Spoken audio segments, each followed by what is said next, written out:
بسم الله الرحمن الرحيم السلام الله عليكم ورحمة الله تعالى وبركاته كلنتي وعنا وناكسن داودياشن qiimaha qaaya mudan ku soo dhawaada Somali Official TV ee magaalada Boosaaso daawadayaal waa maalin khamiis taariikhna ku beegantahay 25 bisha 3 2022 daawadayaal waxaan maanta ku sugannahay restaurant ama maqaaxi kamid maqaaxiyooyinka ku yaala magaalada Boosaaso daawadayaal waxaan maanta wareys la yeelan doonaa qaar kamid ah bulshada ku dhaqan magaalada Boosaaso daawadayaal waxaan maanta ka wareysan doonaa bulshada ra'yigooda ama fikirkooda ay ka qabaan sideenta ama cafiska office dowladda federaalka Soomaaliya wasiirka amniga wasiirka hore ee amniga ee maamulgoboleedkaasi Jubbaland waa ninka lagu magacaabo wasiir Janan ee daawadayaal waxaanu hore u galeynaa barnaamijkeena daawadayaal soo raaca adoo magacaaga ku bilaabay ku soo dhawo Somali Official TV waa ku dhawahay aad baan iga mahadcelinayaa inaad maartay fursadan isiisaan magacaygu waa Cabdulle Cabdiqaadir Cabdulle Heera Cabdulle sidee u aragtaa ra'yigaaga sideenta macafiska loo fidiyay wasiirka hore ee amniga wasiir Janan niyahow haddii aan ra'yiga ka dhiibto sideenta ama cafiska loo sameeyey wasiirka hore ee dowlad goboleedka Jubbaland ra'yaanteeda waxaan u arkaa waa xulufo siyaasadeed oo la rabo macnaha in taageero lagu sameeyo madaxweynaha xilkiisu sii dhammaaday mudane maxamed cabdullaahi farmaajo marka ra'yaanteeda waxaan arkaa waa xulufo siyaasadeed oo is yiri macnaha faa'iidaha ku heli kadhaa iyo taageeraha ku heli kadhaa waxaana macnaha ku dhexgeli kadhaa siyaasadda maaragtay cakiran oo kala dhaxaysa Jubbaland marka Cabdulle hadda waxa leedahay waa taageero loo muujinayo dowladda federaalka oo madaxweynaha Maxamed Cabdullaahi Farmaajo ra'yaanteeda waayo markaan fiirino gadaal u noqono rag badan oo sida Janan oo kale dambiye lagu eedeynaya jiray Mukhtaar Row waa la mid ahaa dabcan ayagaba cafis looma fidin laakiin asaga waxa loo sameeyay cafiska marka wuxuu rabaa ii sheegay xukuumadda ama taliska hadda jira dowladda Maxamed Cabdullaahi inay ka dhigato macnaha wadiiqada u mari lahaayeen sidii mar labaad u soo noqon lahaayeen sidaas aan arkaa waa mahadsantahay Cabdulle Heera ninkaan mudan aad baan islaamay ku soo dhawo Somali Official soo magacaaga ku bilaabaya صح waan dhawahay magacayga waxa la dhahaa Farxaan Cabdi Aadan waana ku faraxsanahay inaan la kulmido Somali Cable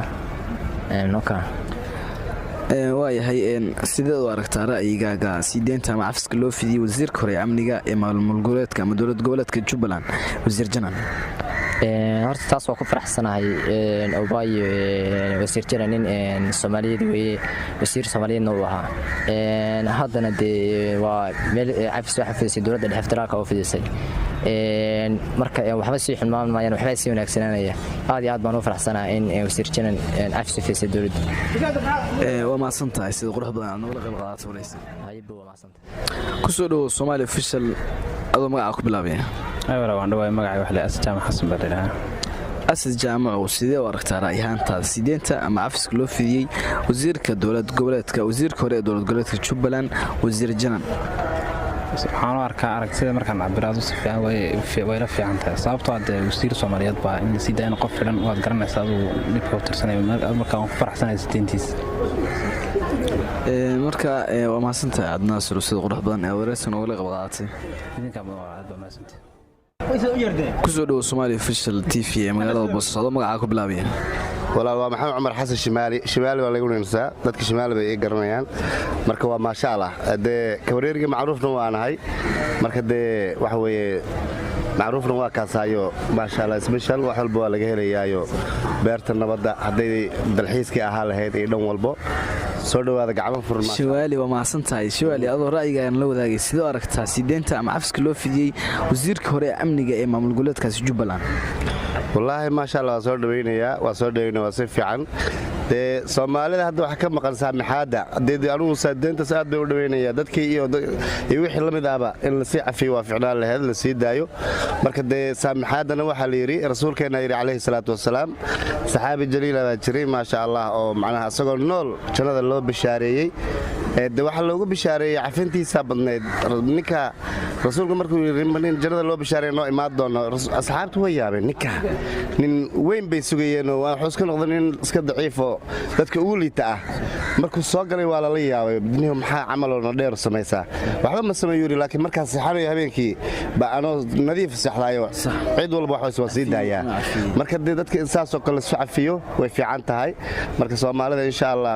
guuliga uga rajaynaa insha Allah aadna u soo dhaweynaya way shiwaaliyo adigoo hadalkaasi wata dadka qaar waxa aaminsan in wasiir janan uu macnaha dawladda ka soo horjeestay oo dagaal la sameeyay oo dad taadiyo macnaha uu dad badan u xasuuqay marka adigu taas maxaa uga jawaabaysaa taa waxa uga jawaabay adduunka waa labo haddaba waa col iyo nabad Allah oomay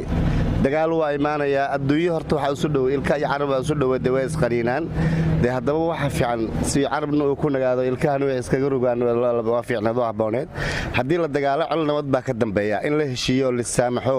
la isku wada imaado la wada hadlo waa mid meesha ku jirta anigu aadna u soo dhaweynaya waxa fiican dagaal labada ilaaha nolol iyo geeri ilaaha oomay laba iyo dhidig adduunku waa labo waa cir iyo dhul soo maaha waa bad iyo bari wax kale ma jiro adduunku waa labadaana waa midaba u nool lahayba noloshaaba taa ah way shiwaali oo kuma santaysay qurux badan awareysan wala wadaagtay aad baa maasanta walaalahay ku soo dhawo Somali official adoo magaca ku bilaabay aad baa maasantahay wariye magacaygu Cabdiraxmaan Maxamed Cabdiraxmaan waana ku dhawahay TV-ga Somali official Cabdiraxmaan ra'yigaas sida oo arktaa sideenta ama afska loo fidiyay wasiirka hore amniga ee maamul goboleedka ama dowlad goboleedka Jubbaland wasiir Janan aad baan ugu faraxsanahay maalmahan dambana aad baa loo warhayay sideenta wasiirkii hore amniga ee Jubbaland afiska u fidisay dowladda federaalka ugu horeeyay madaxweynaha federaalka Maxamed Cabdullaahi Farmaajo waana talaabo aad wanaagsan waana talaabo isku